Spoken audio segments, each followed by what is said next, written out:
Unleash the power of knowledge and connect with the heartbeat of the African diaspora. Download our African Diaspora News Channel app now on Google Play and Apple App Store. Stay informed with authentic and diverse perspectives, breaking news, and cultural insights. Immerse yourself in a community that celebrates unity, resilience, and progress. Experience the vibrancy of the diaspora at your fingertips. Don't miss out. Empower your perspective today. Search African Diaspora News Channel and join the conversation. My name is Naledi Mfoloe, and it is my absolute pleasure to welcome you to the latest edition of the African Diaspora News Channel, where we unravel the stories that shape our world and our communities. Now, we turn our attention to an important moment in African leadership, one that has actually sparked conversation across the continent. Now, Botswana's newly elected president, Duma Boko, recently delivered a speech calling for brutal honesty in confronting Africa's pressing economic challenges. Now, in his address, Boko urged African leaders to reflect deeply on past failures and to actually take responsibility for the continent's growth trajectory. Now, as an African, I couldn't agree more than the urgency of this call. Our continent is at crossroads, and we cannot afford to shy away from the uncomfortable truths that have held us back for far too long. But there's one aspect of Boko's message that resonated with me deeply. One that speaks to a problem we often overlook, which is the temptation towards bribery and corruption faced by leaders with poverty-stricken backgrounds. Yes.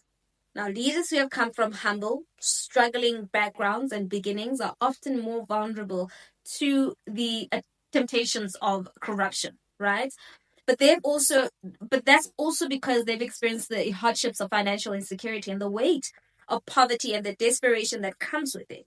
That when these leaders finally gain power, they may find themselves under intense pressure to secure not just the future of their countries, but their own financial well-being, and too often this leads to unethical decisions and bribery and corruption. And I'm speaking from a place of lived experience here in South Africa. We know all too well how poverty can shape our leaders' decisions. When someone has spent their life struggling to make ends meet, when they face systemic barriers and injustice, it becomes much easier to justify unethical actions. The temptation to take bribes, the pressure to use political power for personal gain, it is real. But this is a problem that can no longer be ignored. It's a major obstacle for Africa's progress. And President Boko, with his call for brutal honesty, I believe is pushing us to confront the issue head on. He's right to ask us to look at the root causes of corruption and to recognize that it's not just a matter of bad leadership, but also a matter of deep structural inequalities that force many leaders into these moral encompasses. Let's have a look.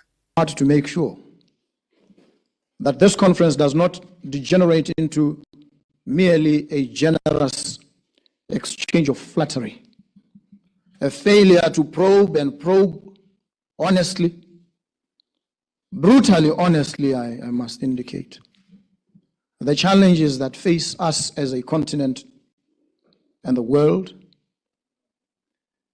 the responses that we've fashioned in the past, and an open acknowledgement of our foibles and failures that have resulted in us being stuck as a continent in situations where our people are subjected to the grinding indecencies of poverty. Now, this is why Duma Boko's call is so significant. I mean, he's asking us to have the courage to confront these uncomfortable truths, and he's asking for self-reflection, and not just on our leaders' part, but also on all of us as citizens.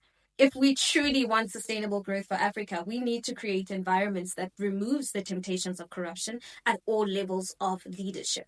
We need to address the structural issues that create the conditions for this corruption to actually thrive.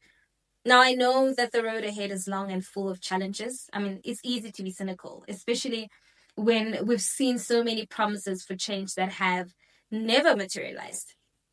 But Duma Boko's speech gives us a chance to start over, to begin the uncomfortable process of facing our failure head on and working towards a continent that thrives not just for the elite few, but for everyone.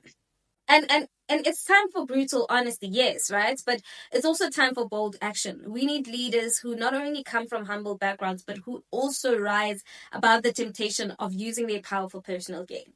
If we want a new Africa, we need to support leadership that's committed to justice, equity, and long-term process, even if that means challenging the status quo and making some uncomfortable decisions. So, to my fellow Africans, let's take President Boko's message seriously.